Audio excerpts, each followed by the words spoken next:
Well, hello, creatives, community, and kind folks. Welcome to RPG with DBJ. Thank you very much for being here on this Friday, the end of the week. And we're still talking about our Monster Mayhem series where we take some kind of theme and we are going to reconceptualize our big bads in our role-playing games, especially Dungeons and Dragons and all of our tabletop role-playing games. And what we're trying to attempt to do here is it basically rethink the motivations and even the origins of some of our very popular and maybe even some would say boring monsters or some of our favorites that we really don't get a chance to use, and just give them an opportunity to shine in a different way. Now, normally on Fridays, we normally call this Future Friday, in which we talk about science fiction and modernism. But since we are sticking with the theme of Monster Mayhem, I thought we would combine the two and talk about essentially one overarching concept for you creatives out there, and of course all of my co-hosts as well, and talk about industry. And if I could even be more specific, to give you a little context of my thought process, the first thing that came to mind was a History Channel series about the men who built America. And we know that the expansion through North America, through the what I guess we could kind of generally call like the Wild West. Hello there, Saduki.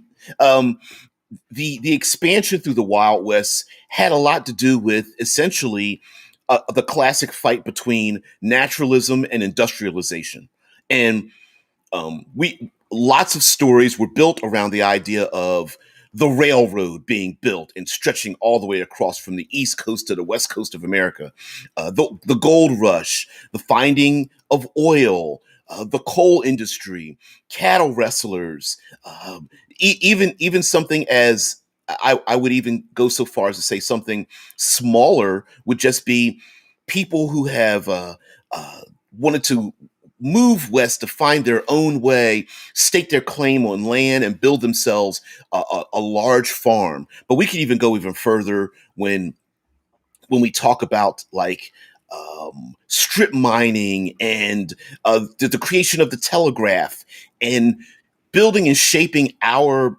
adversaries, our monsters, and even more around this idea of in the industrial complex. Now, I understand that. Let's. I don't believe we need to argue the point of what's better than something else. Is progress in industry better than or worse than naturalism? But I think there's a classic, and I really think a natural conflict right there.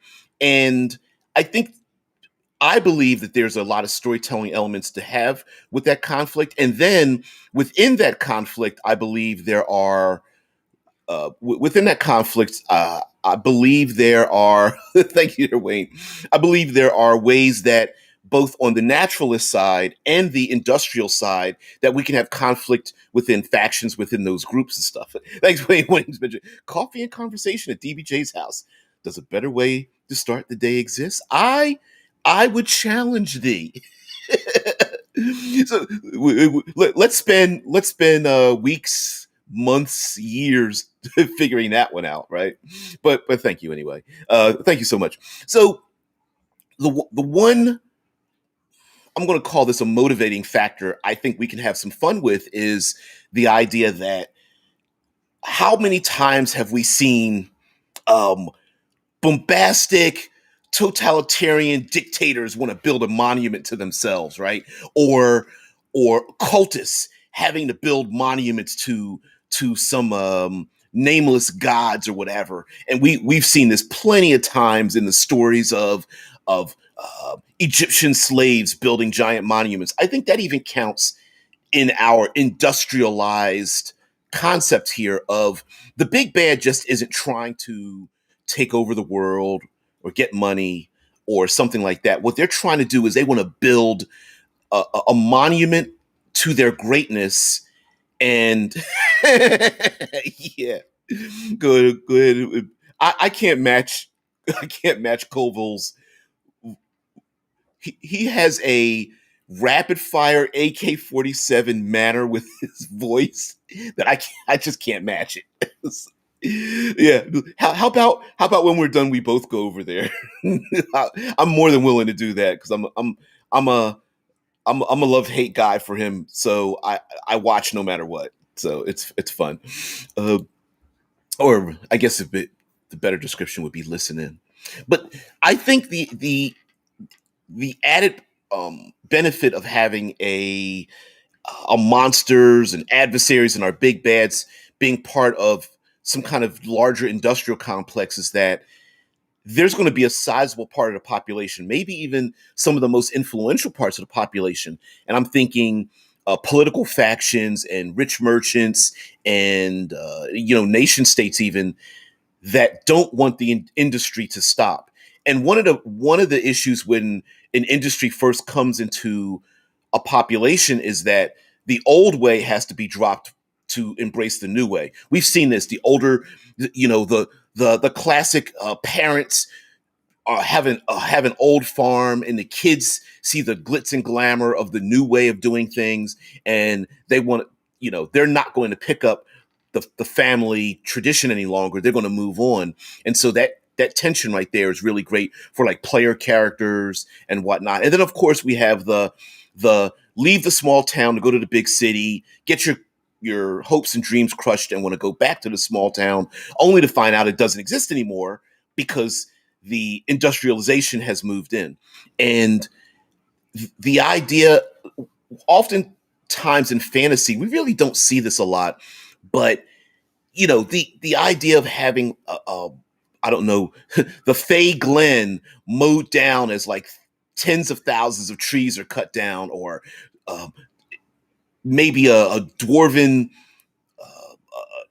a dwarven mountain, the Five Kings Mountain or something like that. The king, orders his people to start strip mining away the mountainside, and then when the PCs, crest the hill to come back home, they look over the landscape and they see basically like half a mountain as there's nothing but dust and mud and big machines maybe and constructs and stuff just stripping away the mountainside as there are older dwarven individuals that are crying because no longer are their mountains majestic anymore, but they're just these switchback roads and giant wheeled machines and spider-like constructs crawling up and down the mountainside looking for every little bit of ore because the elven industrial complex wants to build a bridge that'll cross a thousand miles to a distant land or something. And I love the idea of like an industry that can't be stopped, and the player characters are kind of involved in this thing where yeah, they can beat ass, but it's not going to stop the forward progress of what's going on, and it's more or less moving out of the way of the monster. um you know Figuratively and literally both at the same time. And um one I think player character motivated thing, of course, would absolutely be, all the player characters are naturalist. They come from the Feywood. They are, they're playing your proverbial rangers and druids, or they're all playing character classes that are and or race combinations that are from the natural element and fighting against industrialization and constructs and beasts of rust and ore and things like that. Now another way would just be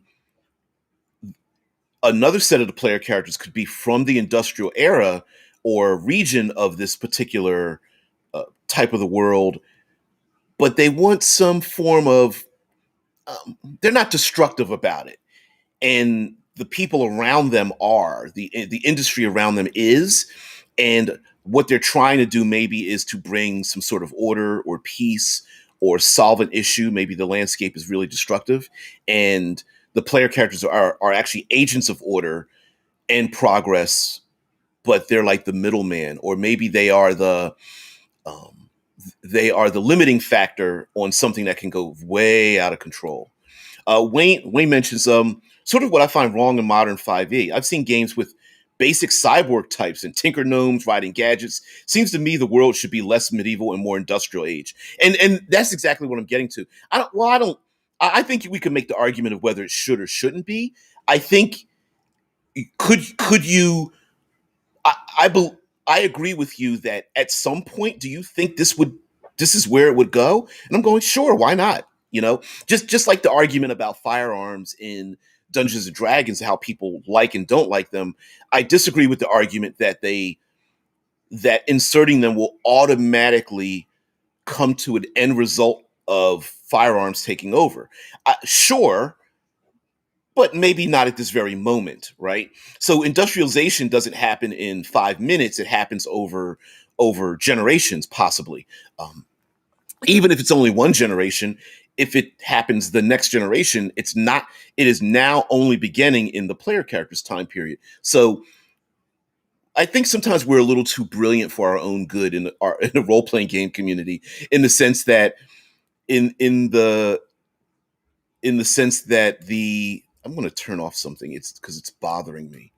Um, in the sense that we love to get to the end result, but we very often don't like to play with the toys in the middle result.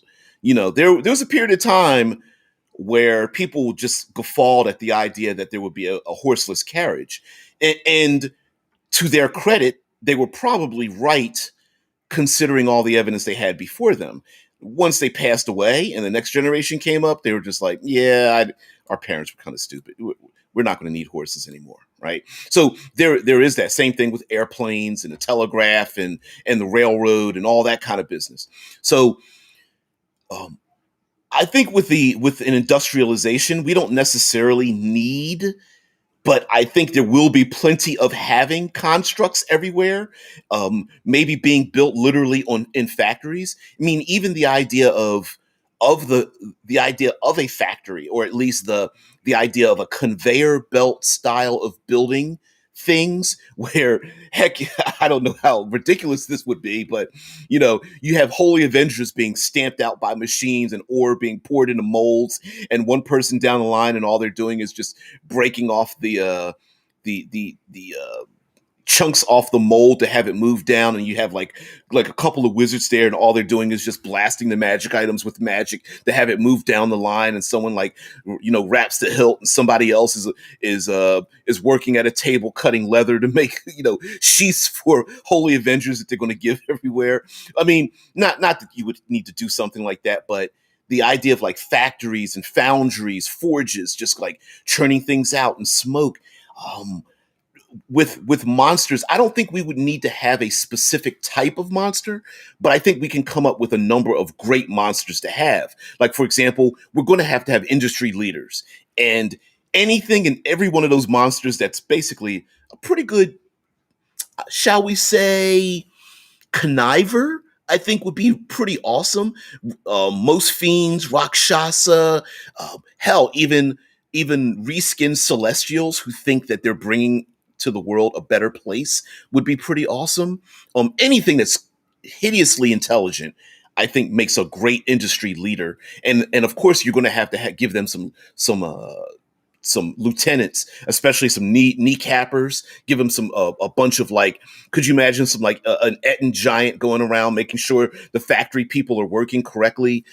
Elementals reskinned as, like, instead of an air elemental, it's smog. Instead of a fire elemental, it's I don't know. You want to go really bizarre, like radiation or something. Instead of a water elemental, it's like toxic waste. Instead of an earth elemental, it's like trash or something like that. It would be pretty. That'd be pretty fun. Deadman says the arquebus was invented in the 1400s, but footmen armed with pikes were still present during World War II. There's a classic. I know you know this, or yourself in Tesla, because I'm looking at the Discord right now.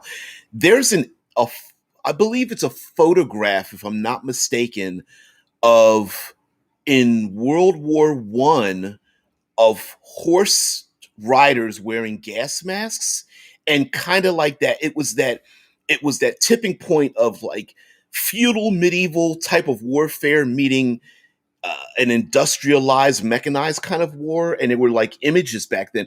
I think it was a photograph. It could have been a painting, but my mind makes me think of a black and white photograph. Thinking of it, let's see. Hey, Kylie. Wayne brings the fact that trains. Some people believe if humans traveled faster than 30 miles an hour, it would break the laws of nature. I'm sketchy details. Been years since I read that. I think there was something like that too. And but come on, as human beings, we're pretty not just destructive, but like we think of things like, man, this is going to be dangerous. Let's do it anyway. When they attested the first atomic bomb, and I know this is going far past the industrialization I'm actually considering for our discussion, they thought they were going to ignite the entire atmosphere, and they did it anyway. So yeah, yeah. And Wayne says, yeah. Um, talking. I missed the comment. Is because Wayne's responding. A dead man says yes, but bullets and fast loading didn't come around to the mid 1850s. If combat is 6 seconds around, firearms shouldn't be able to go every round if we're to keep it realistic. And of course that's always the argument with firearms and Dungeons and Dragons, because though unfortunately once you say firearms, we all think of different things, right? Like, are we thinking of the Civil War long arm, load, rip the packing and put in the ball bearing and take the rod out? Like, are we thinking of that kind of firearm, or are you thinking of AK-47s or six shooters or piracy guns where they're wearing like six or seven guns on their body because they're all like these one shot affairs because they have to reload them one at a time? And are we thinking of like misfires and non what is it I don't know much about uh, firearms that don't have rifling to spin to spin the slug and whatnot. I mean, it's all that kind of stuff.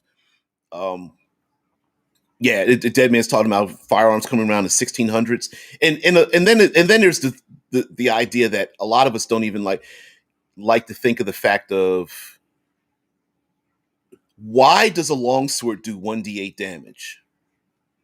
Because the game designers said it did, right? So we are familiar with firearms. We know how dangerous they are.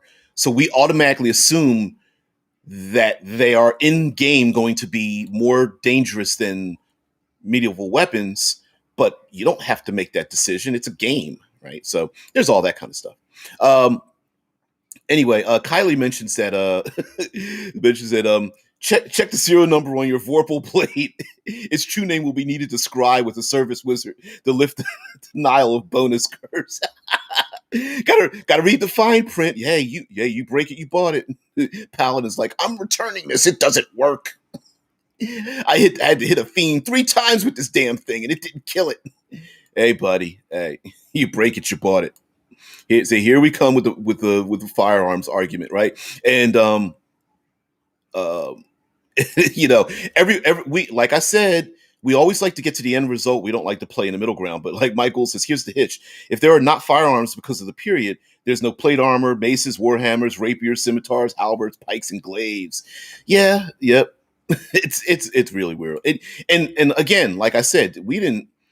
Actually, firearms came around about as of the late 1300s in Europe and 1200s in China. But again, did it happen in 1201? No, no.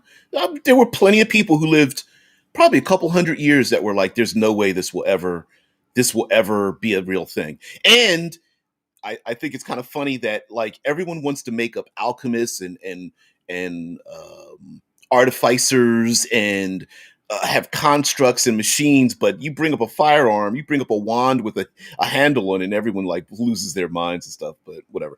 Mike says, but on topic, I love the idea of an arms race between goblins and gnomes, and I think this might actually be a great idea, right? Like, imagine there's really a Cold War, an arms race, and when I say an arms race, I don't mean firearms. I'm talking about the power of industry, right? If I know this pretty silly, Kylie's making fun of like of a of making sure you keep you fill out the warranty card on that new Vorpal blade you got off the assembly line. But imagine a community that has a industry in punching out, I don't know, steel weapons, just plain old steel weapons and armor for the regular people, not nobility. I think it was. I know you. Please correct me, because I'm going to say something that I know is probably completely incorrect. But I believe it was during the Napoleonic era that they were actually training and arming the peasantry, and the nobility was like, hell, you can't do that. And they were punching out weapons to hand over to commoners. And a lot of the nobility said, you can't, if you do this, you can't take it back. And the idea, like Eberron, is the industrialization of magic.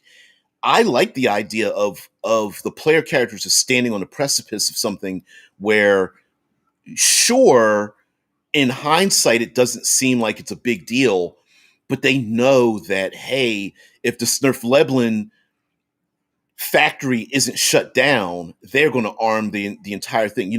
If the lizard folk, finally get this, finally get their hands on these weapons or magic or something else pulled from the ground, or alchemists just punching out, chemicals or whatever, that things are going to get worse and worse if we don't either do something about it or figure out who it is that's actually benefiting from the thing. And a big bad guy might be benefiting from the goblin gnome conflict, who's just like the Rakshasa's like, oh yeah, I get to sell to both sides. I love this. Hey, we've got a wagon and we've got about 12 constructs back there, pretty expensive, but I think you'll like it. They got flamethrowers, burning hands, flamethrowers on their shoulders and whatnot. Anyway, Ushi says, well, that presupposes that the gunpowder connection was made in the same or similar timeline as actual history. Exactly. Since we don't have examples of real magic, and people without magic are going to want to fight back with something, and player characters love themselves some alchemists and artificers. So yeah, firearms are probably, given a long enough timeline, I could see that happening in Dungeons and Dragons. Not that you need to ever see it, but whatever. Kylie Pose as well. Not only does D&D have magic affecting tech, it also has dozens of sentient competing species of humanoids and creatures. Maybe the Mind Flayers, or one of the weird ones, introduces them. Could be brought from another realm, or hell, maybe a whole campaign is someone who comes up with a Modrons. Yeah, well, Modrons are the epitome of like blueprint organization, the creation of something, or maybe just introduced. It may be just introduced to level the playing field. The player characters running around with blueprints of some sort, or trying to get those blueprints back from a creator. Remember, firearms are one thing. It's not just the firearms, it's the mass industrialization of firearms that really turns one thing to another. One person with a couple of 6-shooters isn't going to change much, but firearms given to armies, platoons of people, I don't know what numbers, battalions. Yeah. Yeah, exactly. Yeah. Mike's like, gunpowder as a fiendish introduction works. Ground brimstone mixed with sulfur. Yep. Every time you fire a gun, a little bit of your soul dies with it. I love it. Mike, earlier comment. I have a homebrew race called the Junk Goblin that can make or repair items with scrap, but it's unreliable. It really fits here. I really agree with that. And who's to say that there isn't some connection between goblins and gnomes that have always been there? Or we all think there's a cold war between the goblins and gnomes, but really what's happening is they're being recruited to up the industrial complex of each side, but really they actually have like a begrudging respect for each other, and they get together and like exchange. They have these like black market exchanges of information and technologies and things like that. They're kind of like, oh, can I see that? And the gnome's like, oh yeah. They take the big weapon off their back, back, and the goblin's like, "Oh man, take a look at these," and he's like, got a bandolier of grenades and stuff, and the gnome is like, "That's a little unsafe, don't you think?" Hold on. Kylie says, each one could have an unseen servant bound to it, which goes through the reload actions while the wielder aims, squinting, sleeve rolled out of the way. Roll. That's pretty fun. That's pretty fun. There's the image. Thank you. In the Discord. Let's see. Oh, here, let me try to do something here. I know I'm getting a little squirrely. I'm going to let's see if I can get the window open if it lets me. Let me see if I can. I'm going to bring it up here. And will it let me do it? Yes. There it is. There it is. I'm gonna well, ooh, if I close the chat down, your comments will disappear. All right. But yes, that's the classic image of the that I was talking about the like, you got spearmen wearing a gas mask. What? Tesla puts in 6 factors facilitated industrialization. High levels of agricultural productivity to provide excess manpower and food. Um, Goodberry, anybody? Create food and water, or hell, just purify food and water. Anyone, right? A pool of managerial and entrepreneurial skills, which just comes about with what an intelligence rating of probably 15 plus, given a large enough population, plus maybe the printing press and things like that, intelligence. Anyway, we go on. Available ports, rivers, canals, and roads to cheaply move raw materials and outputs. Um, Teleportation circles, going astral and ethereal, portable holes and bags of holding, and Heward's handy haversacks, and I forget the pouch one that has a lot to do with it as well. Um, Damn you, Goliaths, with your extra carrying capacity. Um, Natural resources such as coal, iron, and waterfalls. I'm thinking they're referring to generating power, right? Waterfalls, windmills. I'm sure, like they said, coal and iron. uh, Damn you, mithril that fell out of the sky. Uh, Political stability and a legal system that supported business. That would have to be free markets as we players insert our own um, socioeconomics into the pseudo fantasy realms. And lastly, financial capital available to invest. Once industrialization began in Great Britain, new factors can be added. The eagerness of British entrepreneurs to export industrial expertise and a willingness to import the process. Britain met the criteria and industrialized starting in the 18th century. Britain exported access to Western Europe, especially Belgium, France, and the German states. In the early 19th century, the United States copied the British model in the early 19th century, and Japan copied the Western European models in the late 19th century as well. Yeah, yeah.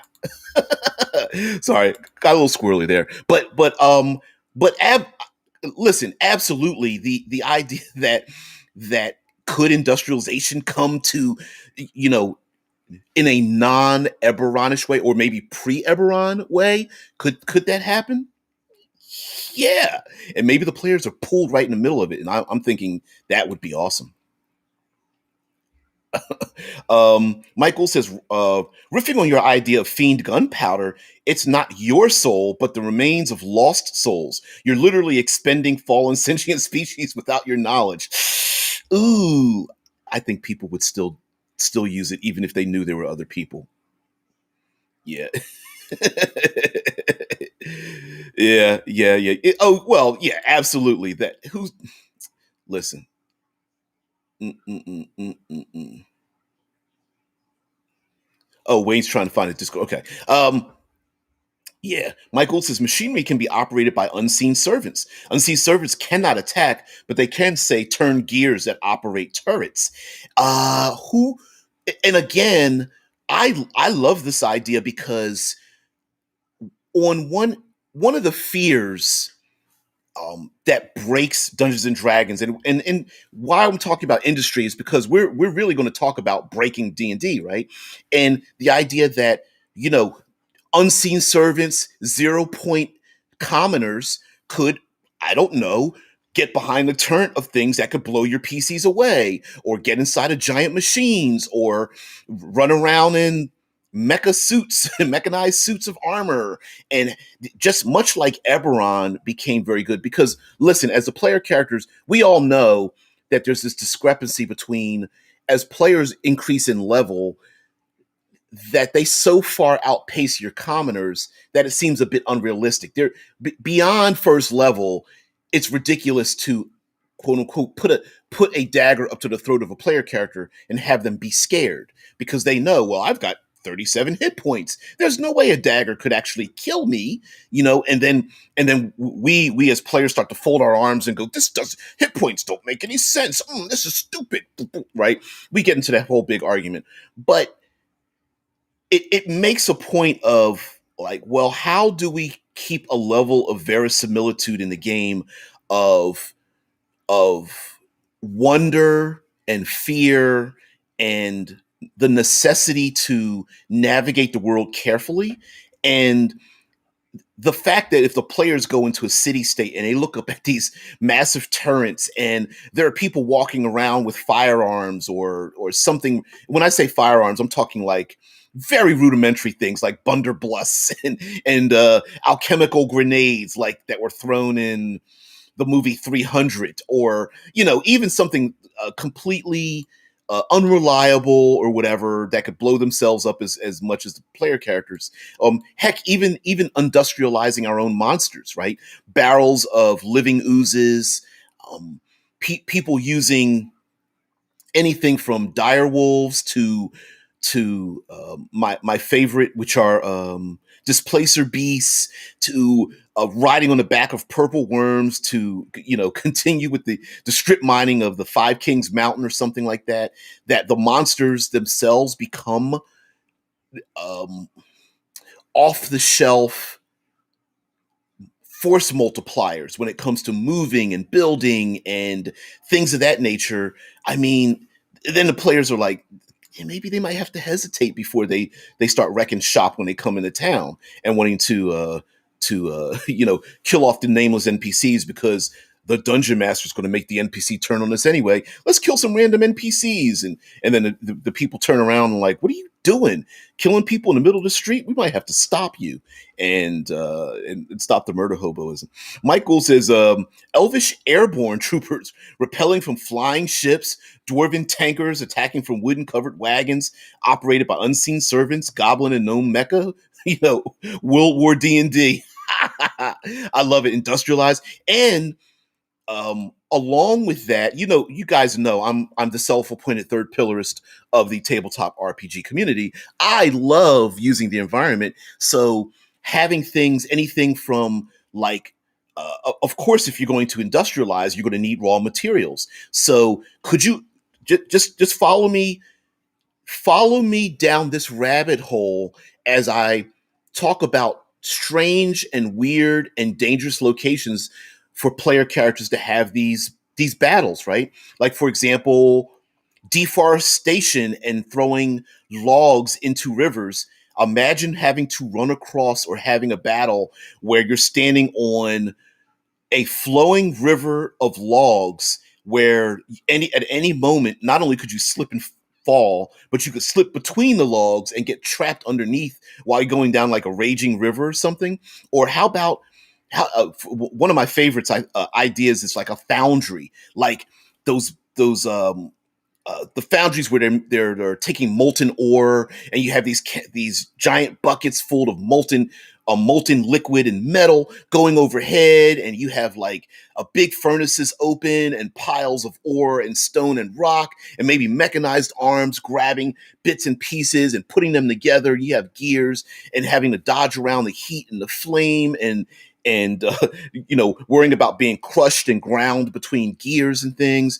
And you could just go on and on, whether it's like toxic waste or that waterfall might be kind of nasty if it's spilling toxic waste or fume or poisonous fluids over a cliffside and whatnot. And then of course we have to have something clean it up. So maybe the Atiag population and ghoul population grows a little bit too much, you know? Yeah.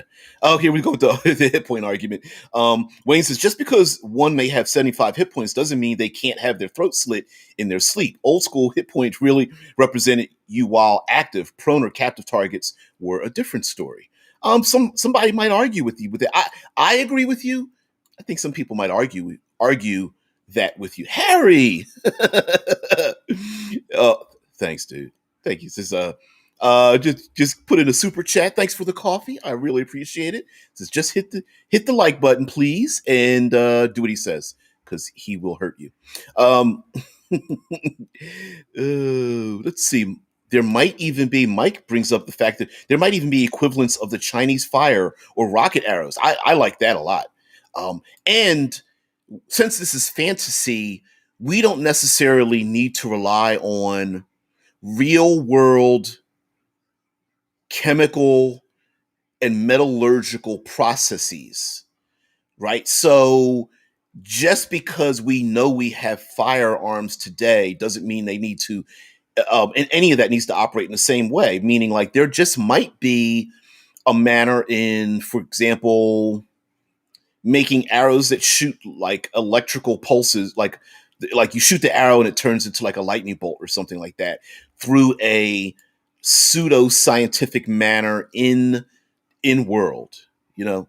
Um, anyway, Wayne says it was considered all hit points above basic commoners. 4 or 5 hit points was luck and ability to perform while active. Your last handful of hit points was your actual real health. It is kind. I've heard people describe it that way. Uh, it's almost like hit points represent plot armor to some people rather than physical toughness.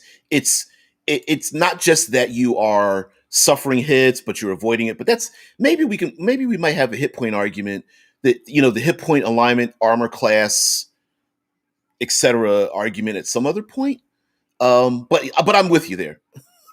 Yeah, like the Game of Thrones Dragon's Fire. Yeah, Harry brings that up in Game of Thrones, and mind you, that was actually pulled from real worlds. I believe it was Alchemist Fire. No, oh, someone remind. Anyway, I'm going to call it Alchemist Fire, but it was based on a real world thing that was used for Game of Thrones as like that green alchemist fire, that green dragon's fire that was going to burn down King's Landing, or actually, well, uh, at a certain point actually did, and during the television series at least. And so, yeah, the same thing could happen. Greek fire, thank you. Greek fire, thank you. And Greek fire, Saint Elmo's fire. Yep. Greek fire. Thank you very much. Yeah, it, I think even today they really don't understand, if I'm following it correctly, we don't understand the chemical composition of what that really was. That was, I believe, the last I heard, or at least there were historians were like, yeah, yeah. Mike says a riff on the Last Samurai could be the resistance of the Elven nation to industrialization. I've always seen the elves as more Japanese than Irish, anyway. And yeah, I'm saying I'm agreeing that the resistance to industrialization might be a thing. The player characters going like, well, listen, on one hand, we need to. I'm, I'm coming up with some kind of like, let's go with the goblinoid hordes again, right? The populations need to stop it. That means the industrialization is going to help building defenses, you know, using raw materials from water sources, and you know, a mining for ore to make weapons, and deforestation, but it might protect society. Whereas like the druids are like, hell no, you're not going to cut down our forests. And they're like, yeah, but we need the wood because we need to build, we need weaponry and we need the defenses because you're going to be overrun just like we will, you know. Yeah, did someone say green flame? Of course we did. Of course. I think another way to look at industrialization in many ways is oftentimes we're like, let's get our weaponry on, let's get our armor on, let's go down into a dungeon and kill a bunch of things and take their stuff and leave.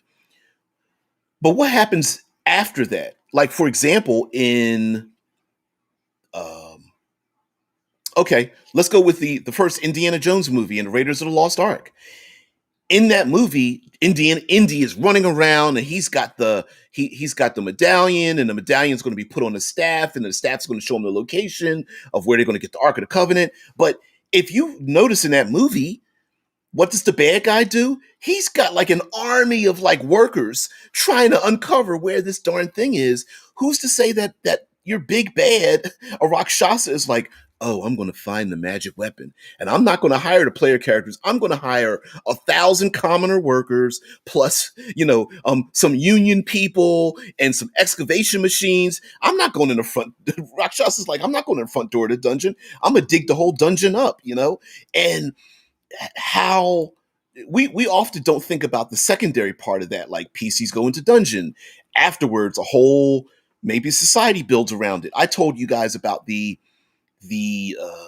unfortunate life history of Salt and Wounds, which was the industrialization of the pacification of a Tarask.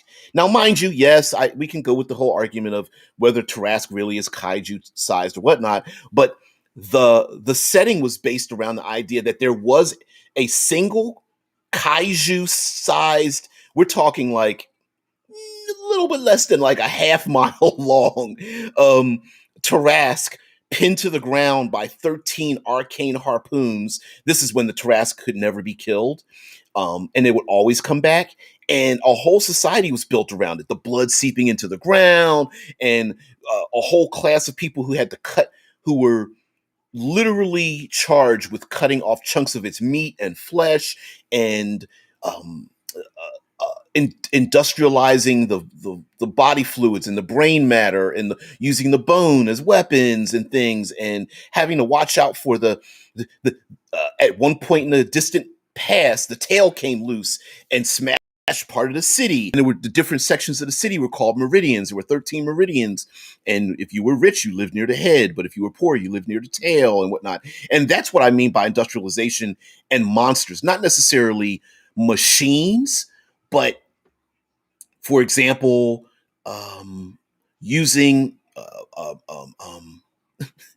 airdropping rust monsters into someone's territory so that the rust monsters destabilize the economy, or riding on air fleets of wyverns to attack and dropping Greek fire, alchemist fire down on people's heads, or building armored pillboxes on the backs of dragon turtles and whatnot. Like, there are ways to, when I say industrialization, I'm talking about the gamifying within world, the meta of gamifying, that the population goes, wait a minute. So if we have a gelatinous cube and we chop off a section of it, it grows to another gelatinous cube, is it possible we could put them on the backs of wagons and then stack them up around? You know what I mean? Like, all the dumb stuff we think of, but it's done in world by common folk, and the player characters are like, wow. Vampanoid's like, it's like, that's why District 13 always smells like ass. The Tarrasque is just like, like your those of us that have pets, when they rip one and then they leave the room, and you're just like, oh, what did you do?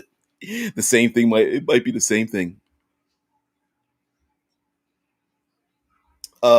Interesting thing about referencing Greek fire, it was reinvented around 2014. Was it?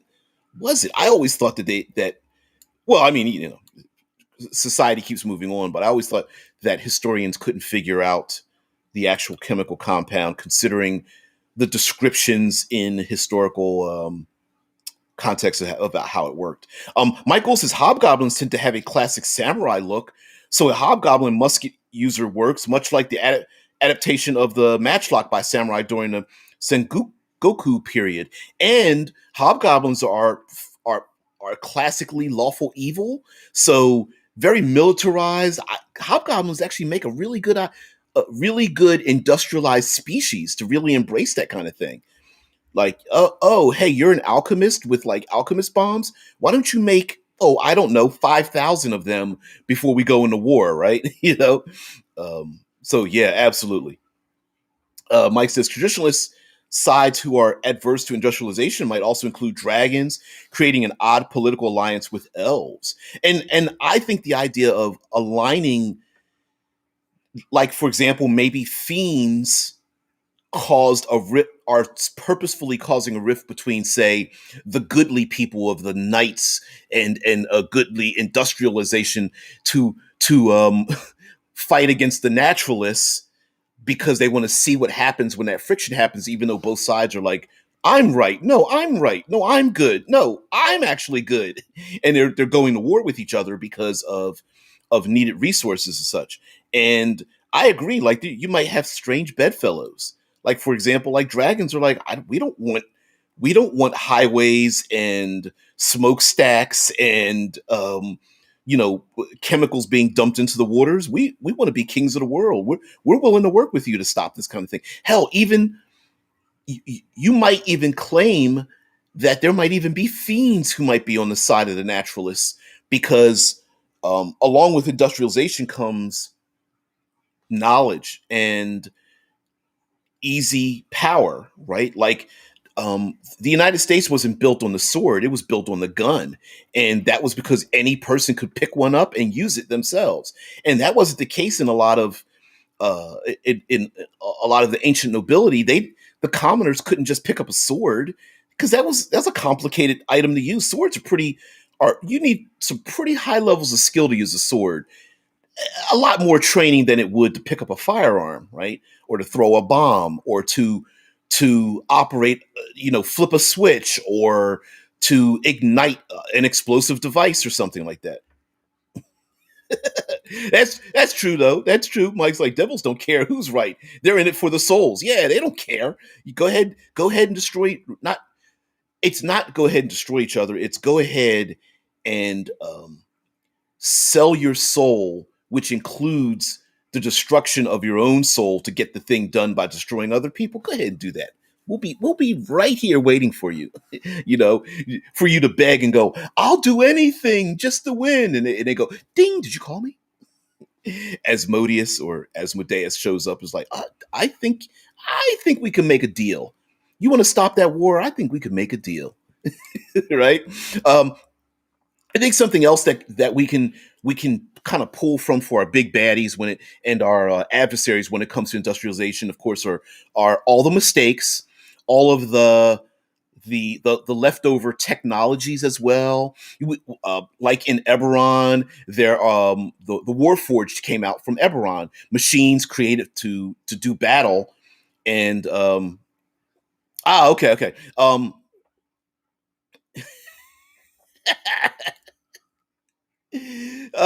They're literally Nick Cage's arms dealers. Yeah, yeah, yeah. Uh, he plays in general Discord videos, Greek fire. Okay. There it is. All right, let's see if I can. That was the how do you pronounce it? Fire car Huacha.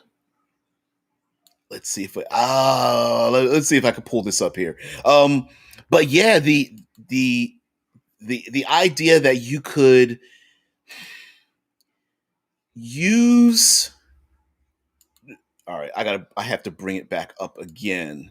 There we go. There it is. There it is. Mm-mm-mm. And um, not only can we play with the industrialization, but I think we could play with the idea of it, meaning that maybe there are devices that don't work correctly. Maybe there are maybe there are machines that aren't done the right way. There are constructs out there that are operating under old instructions. Yeah, basically a giant rocket arrow artillery. Exactly. And who's to say that's not the industrialized version of magic missile or burning hands or fireball or lightning bolt or something like that. Oh, okay. Oh, you put them in the general chat. Okay, I gotta navigate around. Oh,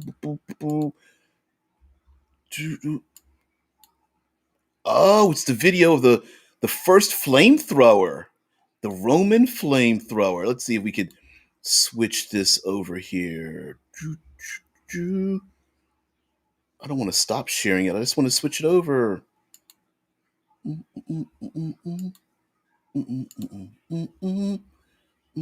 Sorry. There it is. Yeah, I got it up. All right, so there's this image here of the Roman flamethrower and the original flamethrower, and we don't really need. I understand that because we are role players that we love this idea of like changing things around where the we have we being too smart for ourselves think that we need to come up with brand new rules for so many other things, but we don't need to. We have lots of spells, we've got lots of monsters to now all we need to do is just reskin certain things. Like for example, some gnomes come up with mechanical drones. Maybe we just reskin them as sturges, but just make them constructs or something. Or there are uh, a community of people has been living on the outskirts of society that's industrialized, and all their foods and fruits and veggies have been tainted with something. You go, oh well, we're just going to use the ghoul blocks, stat block. They're not really undead, they're not really necromantic, but their bodies have been changed or something, and maybe they are eating their own people because they don't know how to farm anymore, but they've been left to their own devices and whatnot. um, yeah, I agree with you. Yeah, Mike says humanity has always had a gift for inventively killing one another. We're pretty good at it. We're pretty damn good at it. Vampanoid says, just a sidebar: those who oppose industrialization are not always bad guys. Um, FF7 protagonists are labeled as eco terrorists by Shinra. I could see definitely a demon lord like Yanugu aligning with them, though he's pretty close to Ifrit in some games. I listen. I'm not. I'm literally saying maybe there's no good or bad side. It just is, right? You don't need to. You could say. I mean, yes, one side can look at the other as the industrialized nations are going to look at the other ones as eco terrorists. Okay, and then the naturalists are looking at the industrial side as the literal, industrial, corporate industrial complex, and of course they don't like each other, but as far as who's the good guy or bad guy, you don't need to make that decision. That's what role playing is about. That you discover that with what's going on. Yeah, like Mike Gould says, cloud kill is literally a spell to mimic mustard gas. Exactly. And what a perfect excuse to have these effects hanging around your society. Maybe that cloud kill spell was never a spell anyway. It's just hanging around. It's not magical. It just is. And periodically it sweeps through the lower valley, killing everything there. And the PCs are like, "Ooh, you mean we got to go through there? Damn." And of course it's in the battlefield, and you're being attacked by, I don't know, uh, mechanized warriors, and you use the stat block for animated armor, but they're really just commoners inside of mechanized suits, or what else? What's something else? Iron golems or something, or whatever, are attacking the PCs, and instead there's actually people inside of them, operating them, but you just use the iron golem stat block or something. Or maybe they are living constructs that are out to kill the PCs because they were created by a nation, 3 regimes ago, that were just left to their own devices. I definitely agree with you that humanity has always had a gift for an event to be killing. And lastly, maybe the player characters are literally these eco terrorists to stop the spread of this because it's just getting too far. It's very difficult. One of the most difficult things to destroy is an idea and knowledge, because once it starts to spread, people will take that, like a viral idea, or viral video or meme is the equivalent. Once that idea gets in people's heads, it starts to spread. It's very difficult to stop it, and it may be something that might be nearly impossible to stop. But the idea of trying to do it, I think, is a great idea. It's like a post-apocalyptic setting. You're never expected to actually solve the issue. You're just expected to live in it. And the same could be here. I know some players are like, well, if I can't stop it, why would I play? It's like, well, why would you play in like Mad Max or a zombie infestation or something? Yeah. I forget where that's from. What is that? Ideas, Mr. Creedy, are bulletproof. Where's that from? Mm. Anyway, World of Darkness also has three beings like gods that reflect this nature versus industry outlook. The wild, which is nature, the weave, which is stagnation, and the worm, which is corruption. They sure do, and they're supposed to be in balance. And when one is out of balance, that's it. Yeah, V for Vendetta. Thank you so much. Yep, yep. Like Gaster's like, yeah, yes, capitalism, the true monster of D&D. Some would argue that that's not really the case, but sure, could that be the enemy? Maybe. Maybe there's maybe that Rakshasa that wants to create industrialization. Maybe there are there's a sphinx that's in opposition to it. Like, you know what? You could probably accomplish the exact same things you're thinking of using naturalistic means. So you don't really need to strip mine out the Five Kings Mountain. Now you're down to 3.5 mountains. Maybe we could just use like, oh, I don't know, elemental spells and a couple of T-Rexes and I mean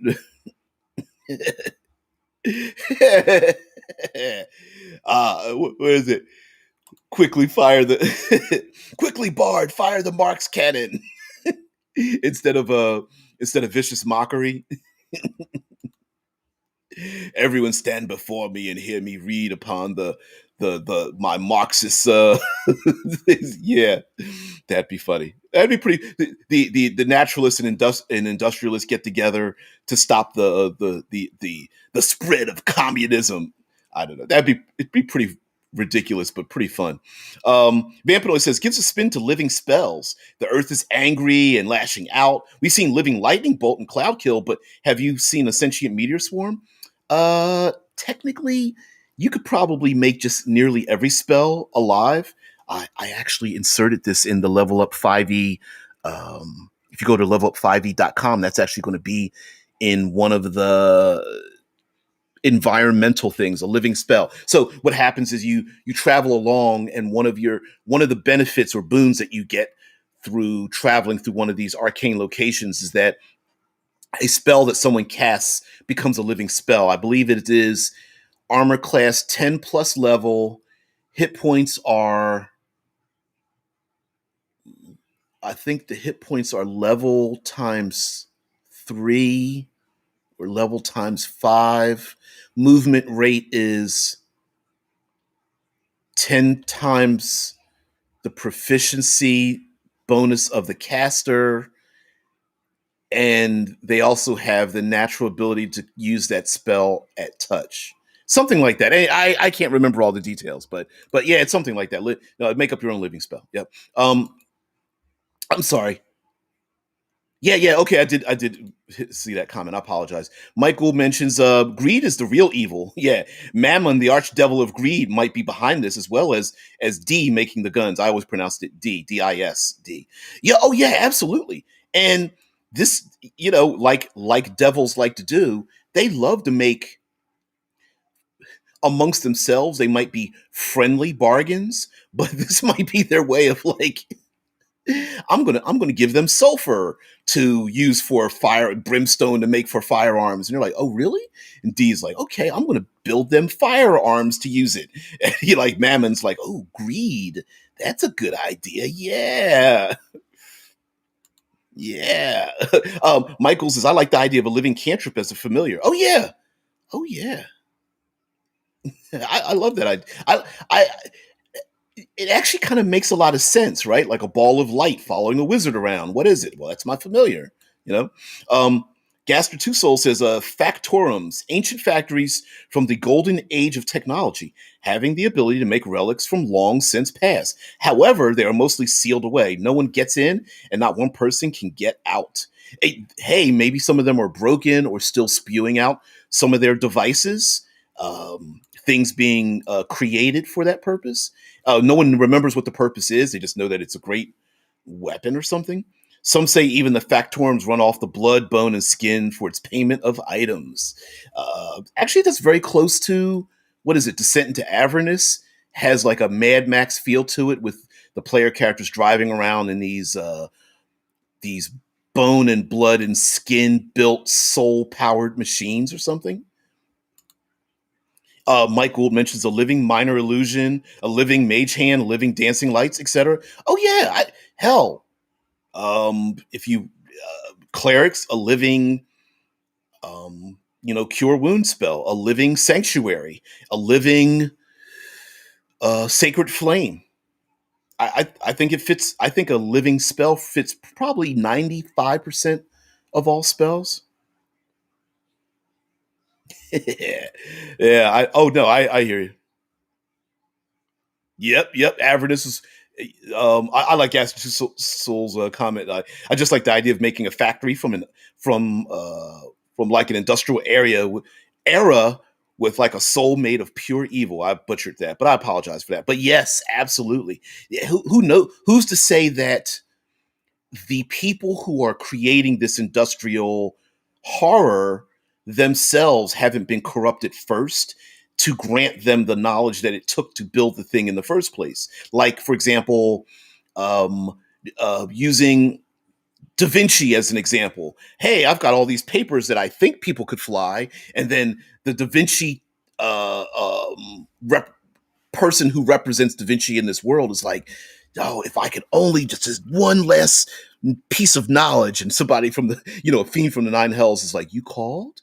I can give you this knowledge. Here's a scroll that will unlock all the knowledge, but you just owe me one thing. You need to sell me your soul. And the demon, the devil's like, whoa, you snatched it out of my hand. Like, yeah, whatever. Yeah, let me just sign right here. Give me the, I know the whole deal. Just fine, take my soul, whatever. And then all of a sudden there's like flying machines now. Like, what the hell just happened? Oh man. Mm-mm-mm. Here we go. Vampanoid says, "I love the cantrip as a familiar. How about guidance as a little blue fairy? Players love spamming that, so every 5 seconds it just keeps saying, it just keeps saying, look, listen, sitting on your shoulder, over there. Wait, look, listen to me. Wait, hold on."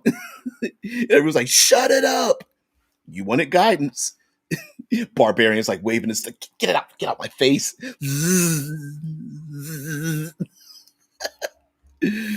Oh yeah. Mm-mm-mm. Debbie says Golem armor. Yep, battle text battle armor suits in D&D. Hells yes. Although it could be punishment. Maybe your commoners get punished. They get put in, but they can't get out. That's what fuels the golems in the first place. Everyone's like, they're our greatest warriors. And there's somebody inside with their body and their soul screaming. Their brains are like, no, get me out of here. Oh man! All right, we've come to the hour mark. We're kind of going off the rails a little bit. Michael says a goblin trapped in Avernus around war machines is less worried about death and more obsessed with blueprints. Yep, speeding over the hellscape with a war bike, yelling "Yeehaw!" Yeah.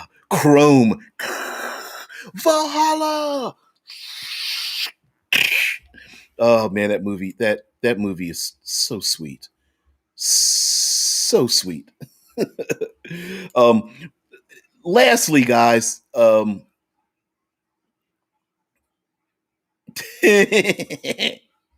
Gaster Two Souls says, "Man, my class would absolutely smash one of those blue fairies after defeating a bunny class plagued bunny shiny and chrome. Perfect." Uh, we're gonna have to end it on this one. Oh man, got to end it on this one. So this is how you get Warhammer. Kind of like kind of for some reason I'm just imagining a teacher talking to a child in like, I don't know, the office about like venereal diseases. Like this, yeah, you know what? This is how you get Warhammer. I'm so sorry. I meant to use protection, but Righty Turtle, shiny and chrome.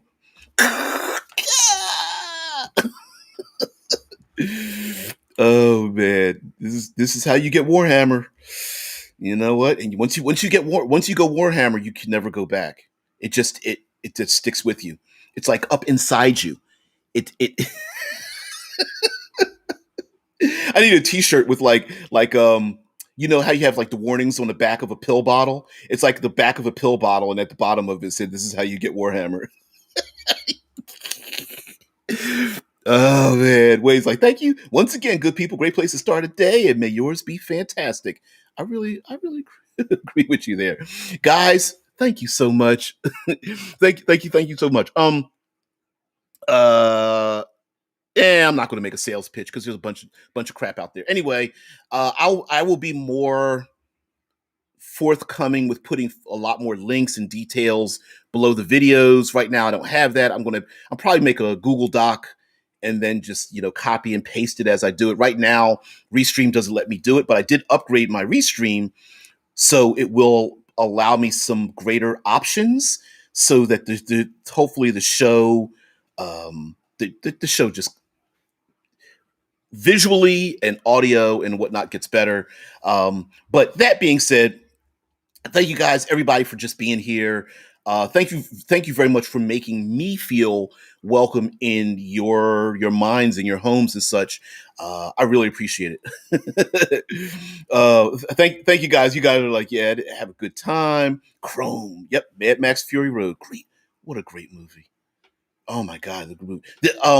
There's a oh my god, there's a making of that goes back years before that movie was made, and great thing to check out. Anyway, guys, thank you so much. Really appreciate it. Always welcome here. Next week, I haven't quite made decision on how it's going to go, but I do know that fingers crossed, I will have an interview, and I will put out the link for that interview.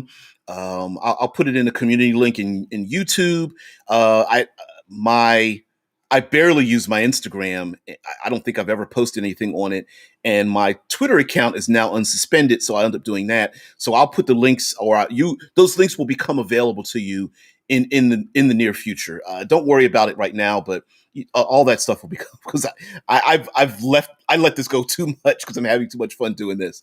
Guys, have a great one. I have to get out of here, head out to work. You guys have a great day. Have a great weekend as well. And I don't know, guys, just have some great gaming. I will see thee later.